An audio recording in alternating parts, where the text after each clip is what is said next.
Alright, we're going to watch me sit in an ice bath, or a cold spa actually, for 5 minutes while I talk about some questions I've been asked recently, or some frequently asked questions about nutrition. First one, I've been asked a couple of times about my thoughts on ketosis. Does ketosis work? Is ketosis good? Should I do ketosis? Should I follow a keto diet? I won't go into what a keto diet is too much, but it's a extremely low carb diet where you pretty much avoid carbs for the rest of your life. Um, first answer, yeah, it does work. You will most likely lose weight if you follow a ketogenic diet. The first week, you'll notice a big decrease in weight, and that'll mostly be due to water. So when you eat less carbs, you're going to hold less water. So for that reason, it's a really good tactic for cutting weight, like when, say, Alira and I need to cut weight for a competition, or anyone that needs to weigh in for a competition.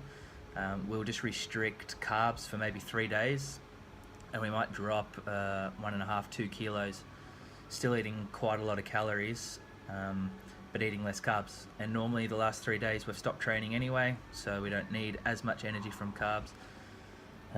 It's still going to be dictated by calories in versus calories out, so you can follow a ketogenic diet and still put on weight. You'd have to eat a shitload of eggs and bacon and avocado, which might sound great, but trying to do that for quite a few days would be pretty difficult, I reckon. So just avoiding carbs isn't going to make you lose weight. You're still going to have to get your calories right. I just don't think that following a keto diet is sustainable. I think it's easy maybe for a week, but you're just going to start craving carbs. And it's really hard to avoid them in everyday life. They fucking pop up everywhere. If you sleep in one day, or if you're out on the road, like us, sometimes we just get stuck for meals, and we'll stop at 7-Eleven and buy those sandwiches, and they're beautiful. I can't believe I said that. So we'll stop and eat them, and I just think that if you're demonizing carbs, then you'll feel guilty when you finally do eat carbs, and you will eat carbs because they're just unavoidable. Unless maybe you live in the city and you live next door to the market and you don't work, you can get up every day and go buy some fresh asparagus and bananas and shit. But if you're what am I doing in this spa? If you're just like a normal being with a normal job, you're going to get stuck sometimes, and you're just going to have to get some carbs into you. So I've tried it before. I've done it for like 6 months, and I lost 5 kilos, but this was when I was 75 and I dropped down to 70 kilos. So that was a lifetime ago. I just don't think, if you're starting out on your dieting journey or weight loss journey, I wouldn't suggest keto as a way to go. Next question was, can I have a donut a day and still have relative abs? Yes. Should I go on with that? You can. I'd normally put, so we're talking about calories in versus calories out again. So you can have a donut a day.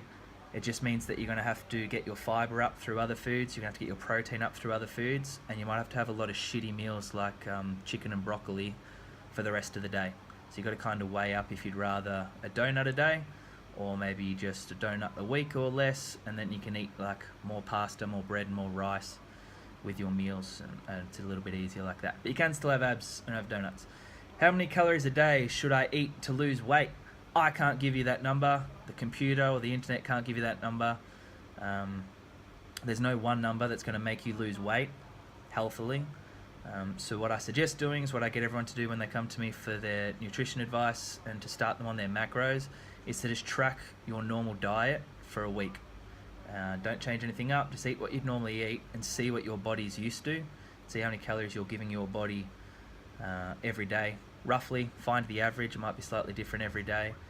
And don't change your diet just because you're tracking for that week. Don't try and eat really well and change things up, because that'll give some conflicting evidence. I think I did pretty damn well to get through 3 there. Oh, I didn't really finish that question. So I don't know how many calories you should be eating. You have to find out how many calories you're eating, and then we go from there. We need to change something. So we'd either add calories, which is what I do with most people, because they're under eating so much. They're under eating by like 1,000 calories sometimes. So we'll add in calories, and they'll actually lose weight. Other people, we drop their calories. Actually, I haven't seen that happen once.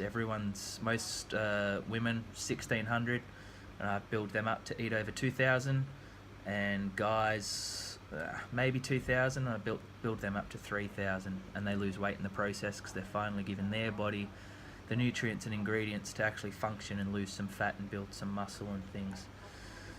Alright, well, we might as well watch the last couple of minutes of me, or seconds of me in this bloody cold spa. This is a little stunt of mine where I put my head under just to show off. Bit of ice skating in the background. Thanks for tuning in. If you got any other questions, send them my way and I'll answer them in another amazing video. Alright, thank you.